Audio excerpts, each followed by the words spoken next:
नमस्कार दोस्तों, welcome to UPSC वाला। यूपीएससी वाला में आप सभी का स्वागत है। मेरा नाम वरुण है।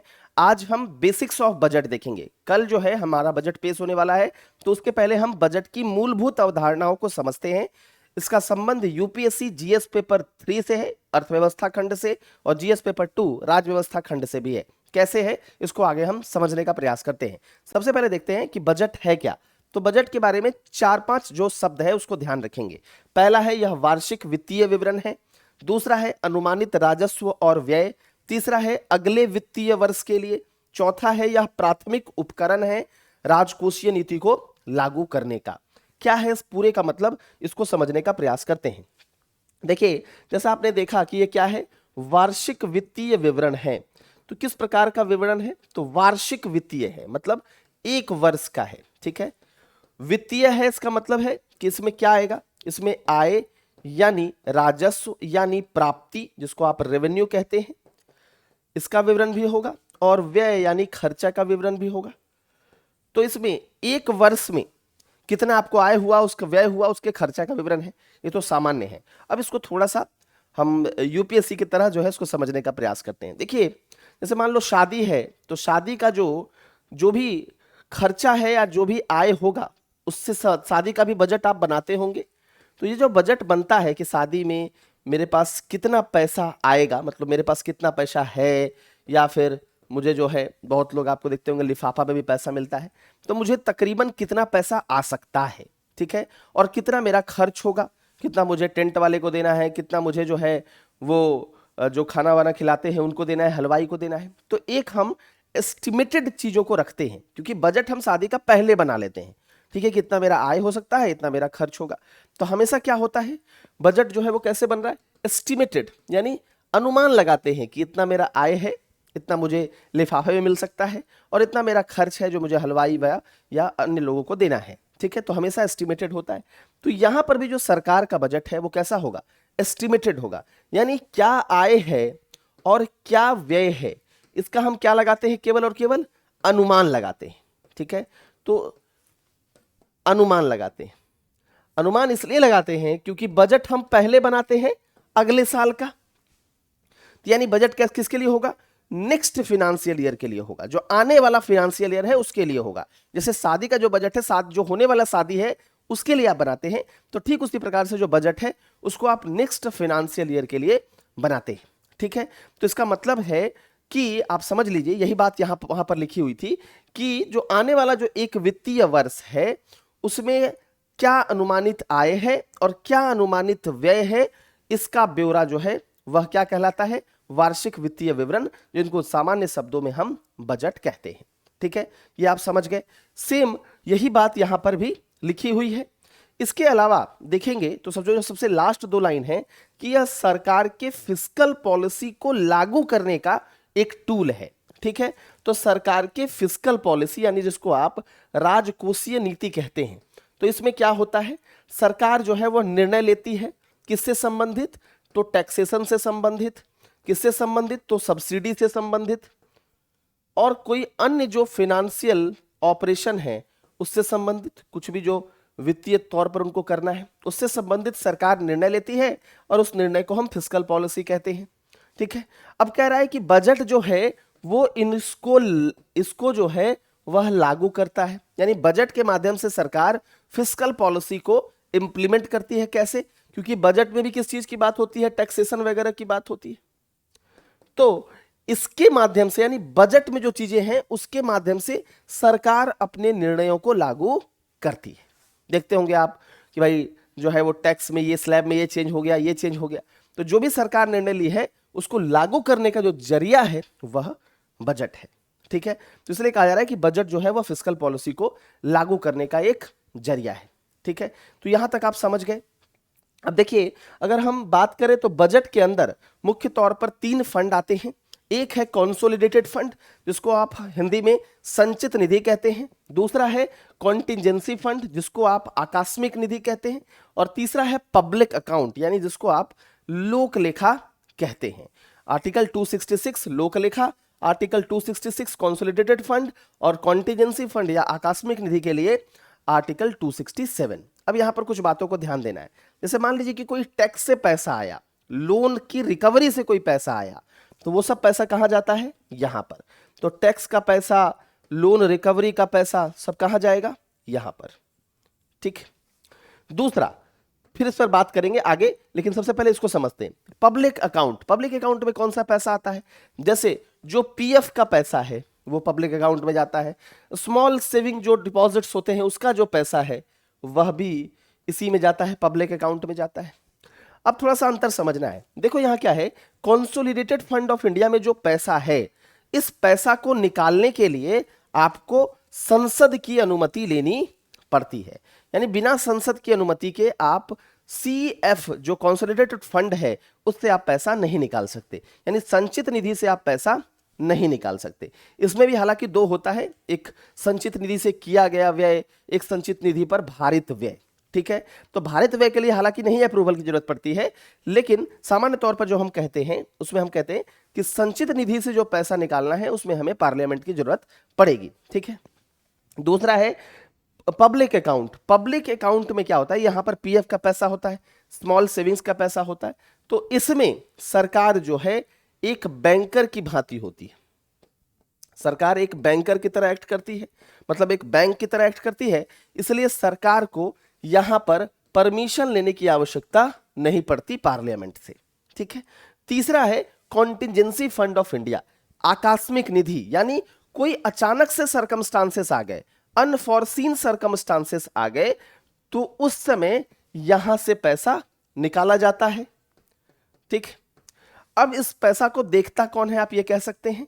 तो हालांकि इसमें जो परमिशन है वो तो राष्ट्रपति का होता है, लेकिन ये हेल्ड होता है जिसके पास पैसा, वो कौन होता है, जो फिनांस सेक्रेटरी है, वित्त सचिव है, जो क्या है, आईएएस है, डिपार्टमेंट ऑफ इकोनॉमिक अफेयर्स में जो आईएएस है, जो इसको आप वित्त सचिव कहते हैं, वही उसके पास ये पैसा होता है और वह राष्ट्रपति के बिहाफ में यह पैसा रखता है और उसके परमिशन के बाद ही, मतलब आप कह सकते हैं राष्ट्रपति के परमिशन के बाद ही यह पैसा निकाला जा सकता है। फिर वापस क्या करना होगा, वापस जो है पार्लियामेंट में, जब एक बार निकाल लिया, खर्च हो गया, उसके बाद जो है पार्लियामेंट से अनुमति ले ली जाती है। मतलब खर्च करने के बाद आप एक तरह से समझ सकते हैं कि पार्लियामेंट से अनुमति ले ली जाती है और फिर इसमें वापस जो पैसा है वह कंसोलिडेटेड फंड से भरा जाता है। तो स्पष्ट तौर पर आपको समझ में आ गया होगा कि कॉन्टिजेंसी फंड जो है वह आकस्मिक निधि है और इसमें कोई अनफोर्सीन सर्कमस्टांसेस आ गए तो उसमें पैसा निकाल लो और फिर बाद में क्या करो कि पार्लियामेंट को बाद में इसके बारे में बता दो और फिर कंसोलिडेटेड फंड ऑफ इंडिया से यह जो पैसा है इसको तुम फिर से दोबारा इसमें कॉन्टिजेंसी फंड में डाल दो। ठीक है, तो यही जो है वह इसका मकसद है। क्लियर है। तो अनफॉर्चुनेट सर्कमस्टांसेस के लिए यह होता है और फिनांस सेक्रेटरी या फिर आप कह सकते हैं वित्त सचिव जो आईएएस होते हैं डिपार्टमेंट ऑफ इकोनॉमिक अफेयर्स के, उनके पास यह पैसा होता है ऑन बिहाफ ऑफ प्रेसिडेंट। ठीक है, तो यह जो है यह तीनों मामला आप समझ गए। इसके बाद देखिए अगर हम बात करें तो बजट से इस प्रकार का जो सवाल है यह परीक्षा में आपका पूछा जा सकता है। क्या है कि अगर मान लो कि हमको संचित निधि से धन निकालना है तो किसका परमिशन लेना पड़ेगा, तो अभी आपने देखा पार्लियामेंट ऑफ इंडिया का परमिशन लेना पड़ेगा। ये 2011 यूपीएससी प्रीलिम्स में यह सवाल आया था।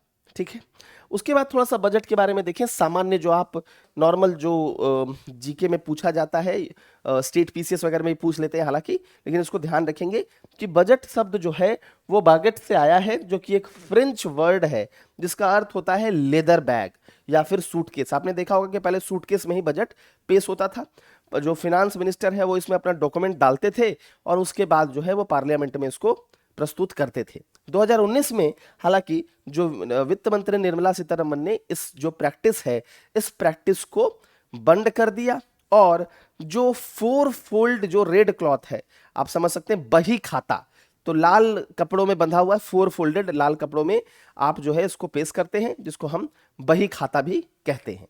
तो इस प्रैक्टिस को निर्मला सीतारमण ने हालांकि समाप्त कर दिया है। अब देखिए बजट के साथ ना 3 डॉक्यूमेंट जो है रिलेटेड टू बजट पेश होते हैं। पहला जो है वो आर्टिकल 112 के तहत वार्षिक वित्तीय विवरण है। इसमें क्या होता है, इसमें जो है मतलब इनकम, क्या रेवेन्यू आएगा और क्या एक्सपेंडिचर होगा, इसका पूर्वानुमान लगाते हैं कि नेक्स्ट ईयर में क्या हो सकता है आय और क्या हो सकता है व्यय, और वर्तमान की भी आय और व्यय के बारे में थोड़ा सा ब्यौरा इसमें होता है। ठीक है। तो रेवेन्यू और जो एक्सपेंडिचर है, या फिर आप कह सकते हैं इनकम और जो एक्सपेंडिचर है, जो वर्तमान में है, कितना आपके पास आय है और कितना व्यय है, इसका तो खाका होता ही है। और नेक्स्ट जो आपको पास क्या आ सकता है, क्या इनकम आ सकता है और क्या व्यय हो सकता है, इसका भी खाका जो है आप यहां पर प्रस्तुत करते हैं। तो एक तो वर्तमान वाला और एक भविष्यगामी जो क्या हो सकता है, इन दोनों को इसमें रखा जाता है, दोनों इनकम और एक्सपेंडिचर को। इसमें आपने देखा होगा कि रेवेन्यू एक्सपेंडिचर, कैपिटल एक्सपेंडिचर, इस प्रकार की बातें हैं। इसके अलावा आर्टिकल 265 और आर्टिकल 117, अब देखिए आर्टिकल 265 और आर्टिकल 117 में क्या बात है। तो आर्टिकल 265 कहता है कि आप जो है वो टैक्स को बिना कानून की परमिशन से किसी टैक्स को आप लगा ही नहीं सकते। तो tax can't impose without law, यानी बिना कानून के आप कोई भी कर जो है वो नहीं लगा सकते। और इसी के लिए क्या लाया जाता है, फिनांस बिल लाया जाता है, जिसको आप वित्त विधेयक कह सकते हैं। फिनांस बिल लाया जाता है जिसमें फिर पार्लियामेंट से परमिशन ली जाती है कि हमको टैक्स कलेक्ट करना है। ठीक है। तो आर्टिकल 265 कहता है कि टैक्स जो है अगर आपको इंपोज करना है या टैक्स लगाना है तो बिना कानून के आप नहीं ला सकते। इसीलिए फिनांस बिल लाया जाता है जिसके माध्यम से पार्लियामेंट जो है वो परमिशन देती है टैक्स को कलेक्ट करने का। उसके बाद है आर्टिकल 117। आर्टिकल 117 कहता है कि पार्लियामेंट लोग, सरकार ने कोई टैक्स लेकर आई, मान लेते हैं सरकार लेकर आई कि आप कोई चीज इंपोर्ट कर रहे हैं, उस चीज पर फॉर एन एग्जांपल कोई लेदर बैग है, अगर आप उसको इंपोर्ट कर रहे हैं उस पर आपको 30% टैक्स लगेगा। सरकार ये लेकर आई कि 30% टैक्स मान लो लगेगा उस पर।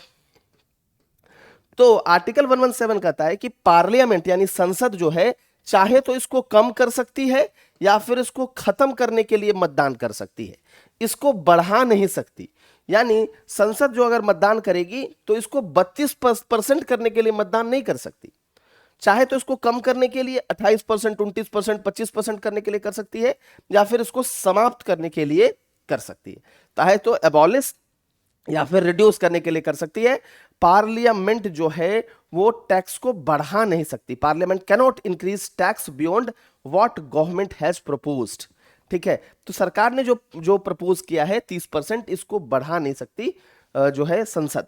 ठीक है। तो इसको कम कर सकती है और इसको खत्म कर सकती है। तो आपने क्या देखा कि आर्टिकल 112 में हम क्या रखते हैं, जो एनुअल फिनेंशियल स्टेटमेंट होता है उसमें हम इनकम और खर्च रखते हैं, क्या है अभी वर्तमान में और क्या होने वाला है। ठीक है। तो होने वाला तो अंदाजा लगाएंगे, एस्टिमेटेड होगा, और क्या है ये तो चलो ठीक ठाक है, ये तो आपको पता होता है। इन दोनों को रखते हैं। आर्टिकल 265 में कोई भी टैक्स बिना पार्लियामेंट के या फिर बिना लॉ के जो है उसको इंपोज नहीं किया जा सकता, इसीलिए फिनांस बिल लाया जाता है जिससे फिर संसद से परमिशन लिया जाता है। आर्टिकल 117 कहता है कि पार्लियामेंट सरकार के द्वारा प्रपोज टैक्स को बढ़ा नहीं सकती, उसको कम कर सकती है या फिर उसको खत्म कर सकती है।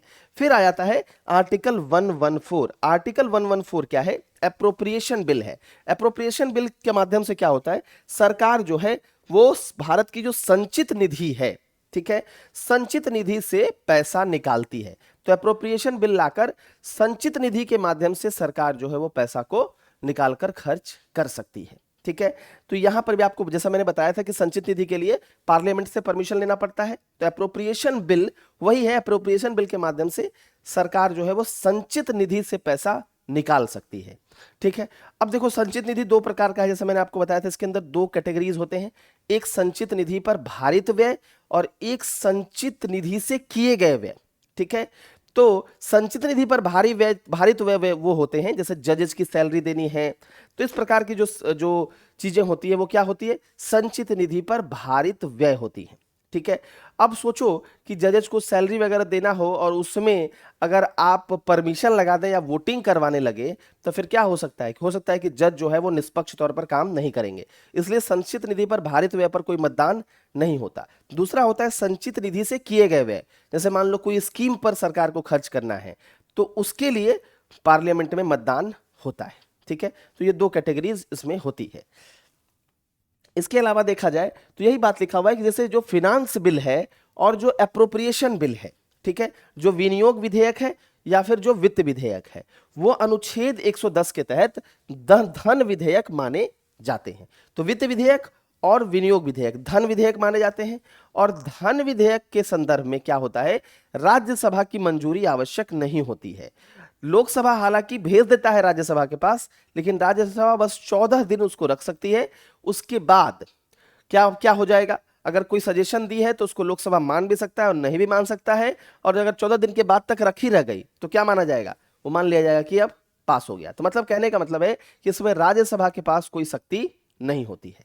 ठीक है, इसके बाद है कि बजट के 6 स्टेजेज होते हैं। सबसे पहले बजट को पेश किया जाता है, जनरल डिस्कशन होते हैं, फिर विभागीय समितियों के द्वारा उसकी स्क्रूटनी की जाती है, उसकी जांच होती है, उसके बाद इस पर वोट किया जाता है, उसके बाद एप्रोप्रिएशन बिल पास होता है और फिर फिनांस बिल जो है वह पास होता है। एप्रोप्रिएशन बिल का मतलब क्या है, जो संचित निधि से खर्च करना है इसके लिए एप्रोप्रिएशन बिल आता है, तभी तो पार्लियामेंट पास करेगी, फिर आप संचित निधि से खर्च कर सकते हैं।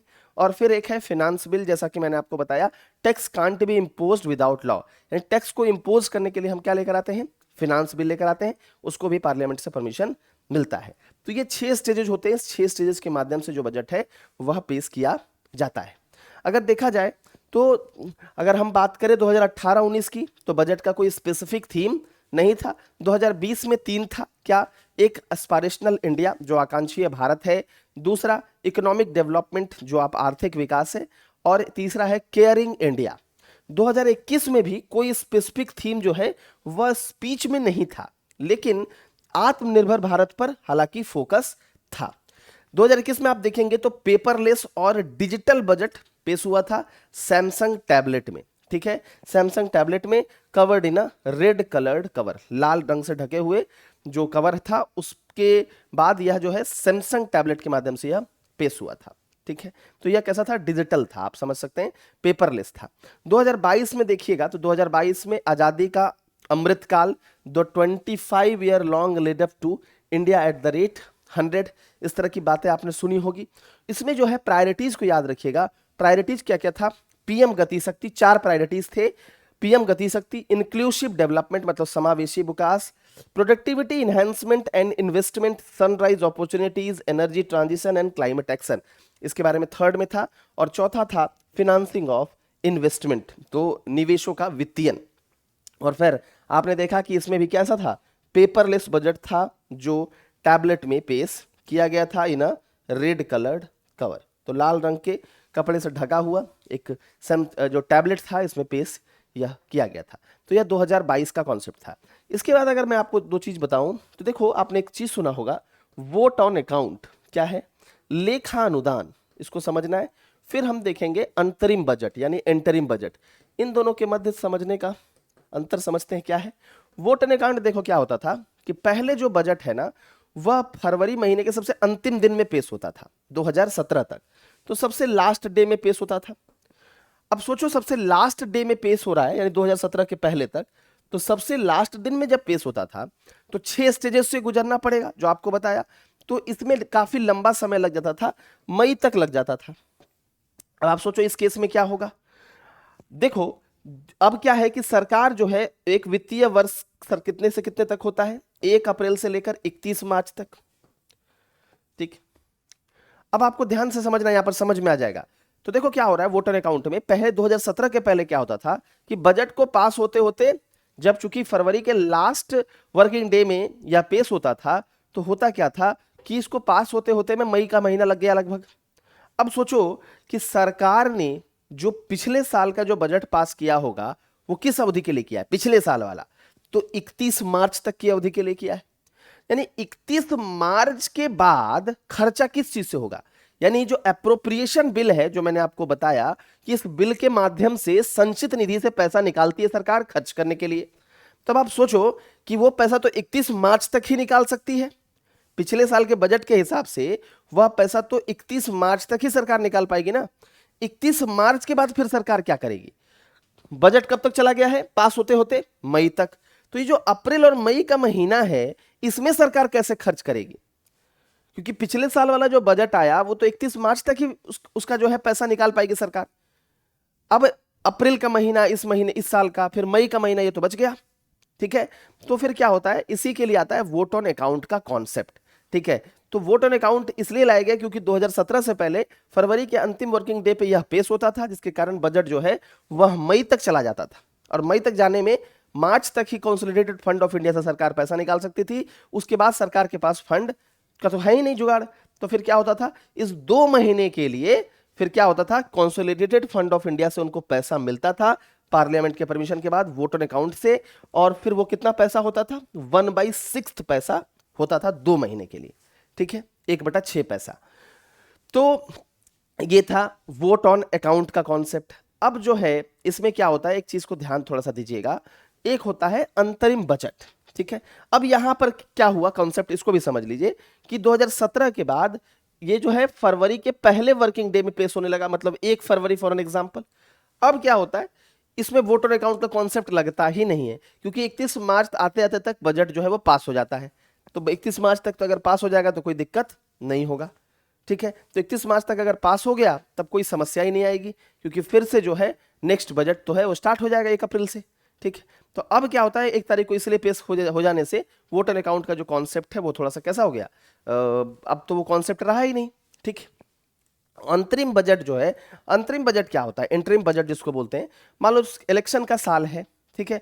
अब उस साल क्या है कि सरकार अगर फुल बजट पेश करेगी तो क्या हो सकता है, कुछ लोक लुभावन वादे ज्यादा कर दे सरकार बजट में, तो पॉपुलिस्ट मेजर्स को अपना सकती है, इसीलिए क्या होता है, अंतरिम बजट पेश किया जाता है। तो इलेक्शन वगैरह के साल में सरकार जो है वह अंतरिम बजट पेश करती है, फिर जब इलेक्शन हो जाने के बाद जब सरकार आती है तो फिर दोबारा से जो है यह फुल बजट पेश किया जाता है। जैसा आपने देखा होगा पिछली बार कि जब फिनांस मिनिस्टर अरुण जेटली थे और उसके पहले फिनांस मिनिस्टर पी चिदम्बरम थे, तो इलेक्शन का जब साल था तो पी चिदम्बरम साहब ने अंतरिम बजट पेश किया, फिर वापस जब बीजेपी सरकार आई तो फिर उन्होंने अरुण जेटली सरकार ने फुल बजट को पेश कर दिया, ठीक है। तो ये चीज आपने देखा होगा, तो ये इलेक्शन वगैरह के साल में होता है, और ये जो है इसका कॉन्सेप्ट यही था कि फरवरी के अंतिम सप्ताह में होता था, लंबा टाइम लग जाता था, इसलिए पैसा चाहिए होता था, तो फिर वोट ऑन अकाउंट का कॉन्सेप्ट आया। अब 1 फरवरी से कर दिए तो फिर कोई इशू है ही नहीं। तो यही जो अंतर है 1 फरवरी, यही अंतर आप वोट ऑन अकाउंट और अंतरिम बजट में है। इसके अलावा इकोनॉमिक सर्वे और इकोनॉमिक बजट, ये भी आप थोड़ा सा समझते होंगे कि क्या है भाई, क्या अंतर है इसमें। तो इकोनॉमिक सर्वे देखिए एक तरह से रिपोर्ट कार्ड है, ठीक है। ये क्या है, रिपोर्ट कार्ड है, पिछले 1 साल में लगभग क्या हुआ है, ठीक है, उसका यह रिपोर्ट कार्ड है। बजट जो है वो क्या है, एस्टिमेटेड है, आगे का अनुमान है। जैसे मान लो मैंने ये कहा कि क्लास 9th में तुम्हारा परसेंटेज 50 है और क्लास 10th में तुम्हारा परसेंटेज 60 हो जाएगा, तो क्लास 10th में जो तुम्हारा परसेंटेज 60 हो जाएगा दैट इज अनुमान, तो दैट इज लाइक बजट।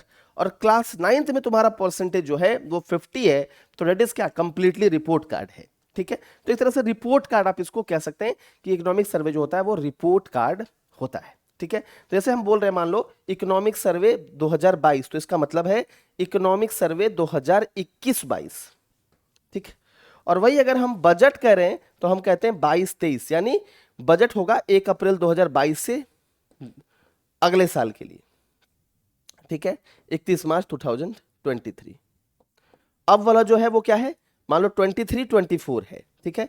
तो 1 अप्रैल 23 से 31 मार्च 24 तक, ठीक है। तो बजट जो है आगामी, और इकोनॉमिक सर्वे जो है वो इस पिछले बार का रिपोर्ट कार्ड तरह से आप उसको समझ सकते हैं, ठीक है। और बात करेंगे इकोनॉमिक सर्वे पर तो आपको समझ में आएगा वॉल्यूम 1 वॉल्यूम 2 का कॉन्सेप्ट क्या है। Thank you very much.